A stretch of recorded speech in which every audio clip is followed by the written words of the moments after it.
ছোটবেলা থেকেই খাইতাম, আমি শুধু খাই না, প্যাকেট করে বাসায় নিয়ে আসি। দেশি নোবেল অ্যাওয়ার্ড সিজন 1। এই পৃথিবীতে মানুষ দুই ধরনের, একজন কাজ করে আরেকজন শুধু কথা বলে। আজ আমরা খুঁজবো কথার জাদুকর, ড্রামার সম্রাট, ফ্রি খাওয়ার লিজেন্ডদের। স্বাগতম দেশি নোবেল অ্যাওয়ার্ড শো। আসসালামু আলাইকুম জনগণ। আজকের এই অনুষ্ঠানে যারা এসেছে তাদের কোনো কাজ নেই, কিন্তু ট্যালেন্ট আছে। চলুন শুরু করি প্রথম ক্যাটাগরি, নমিনি 1।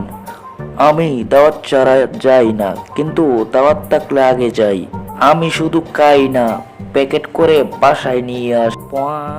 খাওয়া একটা আর্ট এবং এই আর্টে ওনারা পিএইচডি। এই বছরে নোবেল যাচ্ছে নমিনি কুদ্দুসের হাতে। আমি ছোটবেলা থেকেই খাইতাম, আজকে এই জায়গায় আসতে অনেক পরিমাণ খাইতে হয়েছে। খাওয়ানোটা একটা সৃজনশীল আর্ট। আজকে থেকে চেষ্টা করতে থাকুন।